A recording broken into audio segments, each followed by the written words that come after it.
who is the most likely nominee to head the US Department of Defense and the new agenda of the world politics led again by the United States. This and more in our today's video. Let's go. During a January 14th confirmation hearing, President-elect Donald Trump's defense secretary nominee Pete Hegseth faced intense scrutiny over his failure to mention Russia's full-scale invasion of Ukraine in his opening statement. When asked by the Armed Services Committee if the omission signaled a potential shift in U.S. support for Ukraine, Hegseth responded that we know who the aggressor is and we know who the good guy is. We want a resolution that advantages for Ukrainians, but the war must come to an end. The committee is expected to vote on Hegseth's confirmation soon, with a full Senate vote to follow. Hegseth's nomination has sparked controversy, with critics questioning his qualifications. If confirmed, he would oversee 1.3 million troops, 750 civilian employees, and an $850 billion defense budget. Known for his isolationist views, Hegseth has previously called for reducing the U.S. role in NATO. A former Army National Guard infantry captain who served in Iraq and Afghanistan, Hegseth later led the conservative group Concerned Veterans for America, and they authored the War on Warriors in 2024. He also made an unsuccessful bid for the U.S. Senate in Minnesota in 2012. His nomination continues to raise debate over the future direction of U.S. defense policy under the incoming administration. But nonetheless, the politics in the U.S. are shifting from reactive policy to shaping the world agenda. If for the last 3 years the axis of evil, these countries, knew what to expect from the U.S. officials, but now, with surprises over the Greenland, Canada, and the Panama Channel, the masterminds in the Kremlin won't know what to expect from the new administration and will have to react to the new world agenda shaped by these new administrators in American politics.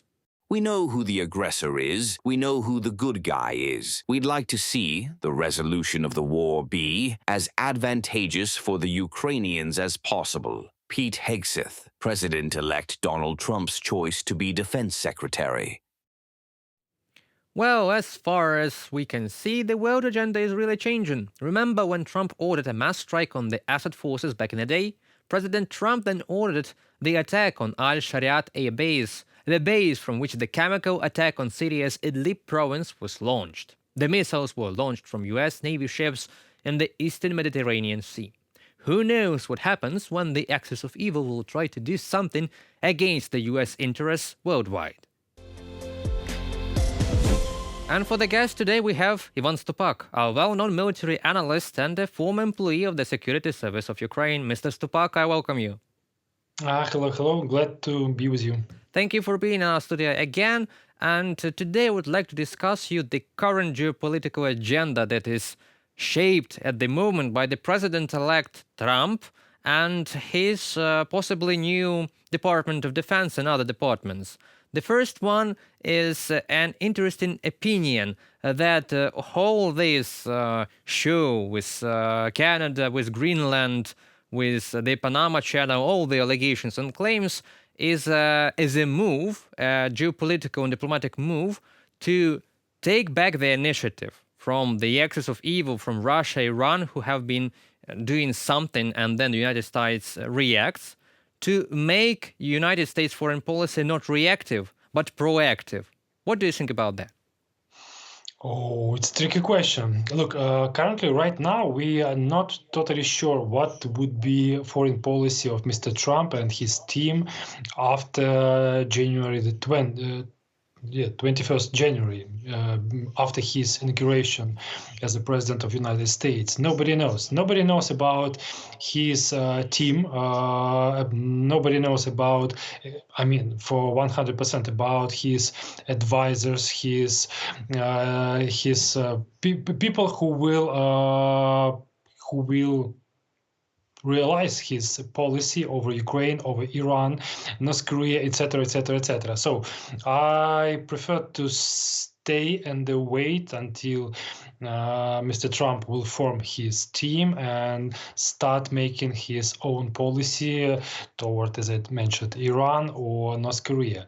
And currently, right now, we are totally sure, and lots of rumors we can hear that Mr. Trump he definitely realized that it's impossible, totally impossible, to finish Russian-Ukrainian war in 24 hours, as he declared before election campaign. So now he understands that it will take probably several months. It's to reduce this war or to move it toward the finish. And also, we have the hearings in the United States about the new nominee for the defense secretary. And on that hearings, he said that we know who is the aggressor and we know who defends. We would like Ukraine to be in the strongest position possible. Do you think that will change the United States policy according to Ukrainian aid, the support for Ukraine in this war against Russia, will lead to escalation, or this will deter further escalation from the Russian side? Unfortunately, right now, these words are not enough to reduce this war, to move to the peace, to the point of ceasing fire, to cease fire. I will explain you why. Because Secretary of Defense is just a position. Okay, he is the highest official in military hierarchy, but he totally depends on the political decisions of Mr. Trump. And as I mentioned before, nobody knows what would be Mr. Trump policy about supplying Ukraine with military equipment, supplying Ukraine with military aid, with funds, etc., etc. So, okay, right now it's a good sign to Ukraine that support will continue, but nobody knows exactly. Yes, and concerning other some peculiarities of what has recently happened, we have seen several North Korean captives captured in the Kursk region, and recently we have one more confession and interrogation of another prisoner of war. How the world is, I cannot say reacts, there's a complete lack of reaction, except for South Korea that asks Ukraine to hold them back to South Korea. Look, it's an incredibly interesting topic we would like to discuss, but we have to understand that lots of leaders from the Western world, they currently don't know what reaction they should should make towards this situation, because okay, Ukrainians were able to capture several of North Korean soldiers, two conscripti, two conscripts, and what else they can do? They can do nothing. I mean, more. Of course, from Ukrainian side, we are waiting that Germany, France, UK, United States, they will significantly increase supplying Ukraine with F-16, with F-35. I'm joking. With long-range missiles, whatever. But lots of European leaders currently they are looking towards United States and waiting, as I also mentioned before, what policy gonna make Mr. Trump and his team over Ukraine, over Iran, etc., etc., etc. So now we have some kind of stalemate in foreign policy and in European Union. Nobody knows how to react, what they have to do, and as we know, some countries, for example, Germany, now suffering some crisis. They moving towards changing some configuration in the policy, and Alternative for Germany political party, right-wing party, is probably gonna be next dominant party in German policy. And as far as we know, this party tends toward Russia. So the situation currently is very uncertain, and as I mentioned for a third time or fourth time, we should wait until everything would be settled. I mean, about the foreign policy of the United States, and then we could start predicting some next steps of Mr. Trump and his team. Thank you very much. So we can sum it up to the quote, the world is waiting. The world is waiting for what will happen, what will be the foreign policy of the global policeman, the United States, which we have been used to seeing that country in such a role after the World War II and after the NATO and Warsaw Bloc forming.